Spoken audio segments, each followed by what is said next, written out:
Big thanks to Quincy and the research team. They always do such great work for us. Welcome back to Canada News Summaries. I'm Mike, and with me, as always, is Jane. Hey everyone. So, Jane, Canada's making some pretty big changes to its immigration rules starting in 2025, and this is something that could have a real impact on a lot of our listeners. Absolutely, Mike. Whether you're thinking about coming to Canada yourself, have family who might be, or just want to understand how this might change Canada, these changes are worth paying attention to. Okay, so let's get into it. It seems like Canada is tapping the brakes on immigration after years of really fast growth. What's behind that? Well, Prime Minister Trudeau has said it's because of the pressure on housing and social services. Makes sense. Yeah, it seems like all the new people coming to Canada during the pandemic, it kind of overwhelmed the system's ability to keep up over time. So basically, fewer immigrants overall. Exactly. The plan is to lower the number of permanent residents over the next few years from 500,000 down to 365,000 by 2027. And they're also trying to lower the number of non-permanent residents, too. Fewer people overall, but are they changing who they're focusing on? Yes, and this is where it gets interesting. Most of the new permanent residents are going to be economic immigrants, so think skilled workers, followed by family reunification, and then refugees. And there's a real effort to increase the number of French speakers outside of Quebec.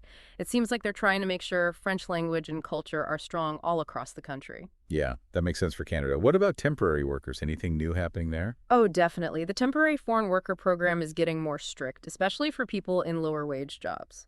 There are now limits on how many temporary foreign workers employers can hire, and the rules around wages and unemployment in the region are much tougher. So it sounds like the government's trying to find that balance between getting the workers they need and protecting Canadian workers. You got it. They're trying to walk a fine line. They're worried about people taking advantage of the system, so they want to make sure things are fair for everyone. Makes sense. Okay, now international students. They're a big part of Canada. What's changing for them? Well, it's kind of a mixed bag. On the one hand, it's harder to get a student visa now, and even graduate students aren't exempt anymore. But on the other hand, full-time international students with permission to work can work more hours off campus now. So that's different from during the pandemic when they could work unlimited hours. Right. Seems like they're trying to find a balance, letting students support themselves, but making sure they focus on their studies too. Right on. Finding that balance seems to be the big theme with these changes. Okay, so we've talked about workers and students. Right. What about people seeking asylum and visitors to Canada? Any changes there? Yeah, definitely. They're going to let in fewer refugees over the next 3 years, and they've paused some private sponsorships.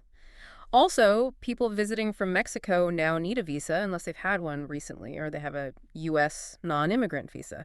They're not doing those automatic 10-year multiple entry visas anymore. They'll decide on a case-by-case basis now. Oh, and visitors can't apply for work permits while they're in Canada anymore either. Wow, lots to think about.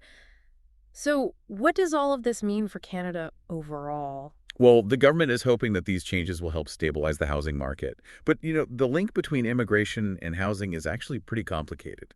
And there's definitely a political side to this, too. It could affect how people see the government's ability to handle immigration. Yeah. Yeah, I see what you mean. Like if people feel like things are out of control. It makes you wonder what the long-term impact of all this will be, not just on the housing market, but on the economy, on Canadian culture, even on everyday life. Exactly. It's a lot to consider, and we're really just starting this conversation. One thing that really stands out to me is how the government's being much more targeted with the temporary foreign worker program. Yeah, I agree.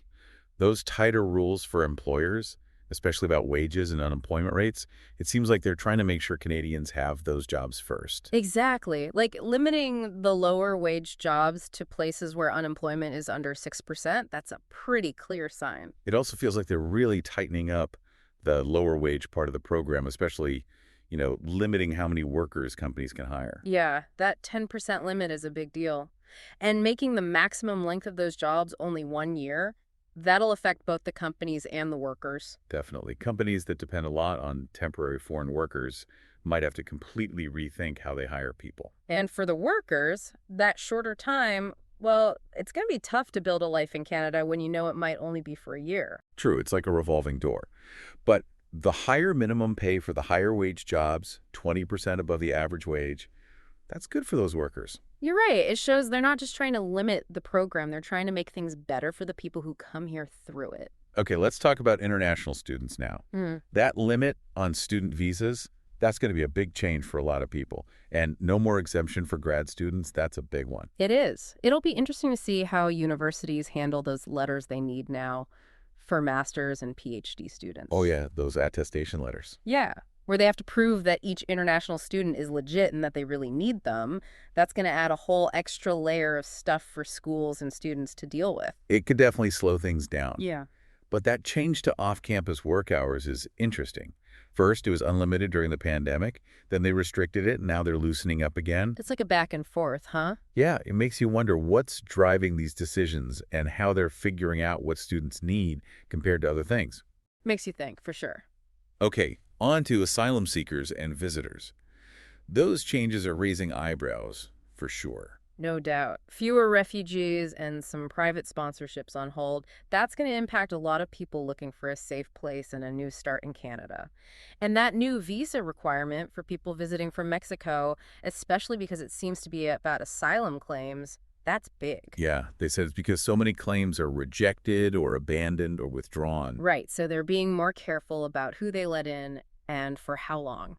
And no more of those automatic 10-year visas, another sign of that. It's like everything is case by case now. Yep, and don't forget about the work permit change. People visiting can't apply for one while they're here anymore. That makes it harder to work in Canada. For sure. And it's all happening while everyone's talking about how immigration is affecting the housing market. Exactly. You can't ignore that. The government's saying these immigration cuts will help with the housing shortage. Well, actually said immigration and housing, it's complicated. There's so much more to it. Way more to it, yeah. And besides the housing issue itself, there's the politics of it all. How people see the government handling immigration matters, especially if they feel like things are getting out of hand. And once that feeling's gone, it's hard to get it back. Totally. So all these changes, they're going to have ripple effects everywhere in Canada, the economy, our culture, daily life. It's a lot. You're right. So many questions. We really want to hear from you. What do you think about these changes? What questions do you have? What impact do you think it will have? We're all in this together trying to understand it. And understanding these changes is so important for anyone connected to Canada, whether you live here already or maybe you want to come here someday. Exactly. So while we get ready for the last part of our conversation, keep thinking, keep asking questions, keep the conversation going. We'll be back in just a minute with some final thoughts and dig a little deeper into what all this might mean for the future of Canada. You know, through all these changes, one thing that sticks out to me is how much they're focusing on economic immigration. Feels like that's the government's main approach now. Yeah, for sure, it is. And I guess it makes sense, you know? Canada needs workers, and they're hoping immigrants can help with that and boost the economy. Yeah, but what about things like family reunification and refugees? Are they getting pushed aside with this new way of doing things? Well, I wouldn't say they're not important. Family reunification is still a big way people immigrate, and Canada's always been welcoming to refugees. But yeah, right now the economy is a much bigger factor in these decisions, and changing that focus will have effects for sure. It makes you think about Canada's values. Yeah. You know, how committed are we to helping people? How do you balance the economy with helping people in need? It's a tough question. It really is, and it's something we all need to talk about as Canadians. These decisions affect real people's lives. Absolutely. That's why it's so important for us to stay informed, think critically about these issues, and have these conversations. These aren't just policy changes on paper. They affect real people with hopes and dreams. You said it. Whether you're someone who wants to immigrate, a family member trying to bring a loved one here, an employer trying to figure out the new rules, or just a concerned Canadian, these changes affect all of us. And the more we understand them, the better we can handle this new situation. So, to wrap up today, let's leave our listeners with something to think about. All these changes are happening because of different pressures, economic, social, political. But what's the main takeaway? I'd say it's about control. The government wants to show that they are running the immigration system, that their decisions are what's best for Canada and Canadians. Yeah, that makes sense. But how well they actually get that message across and how these changes really work out, well, I guess we'll have to see. It's a story that's still unfolding. It is, and we'll be keeping a close eye on it. It will be here with you all along the way, helping you understand everything. So keep those questions coming, and join us next week for another Canada News Summaries. Thanks for listening, everyone, and don't forget to follow, like, and share this podcast with your friends. We'll see you next time.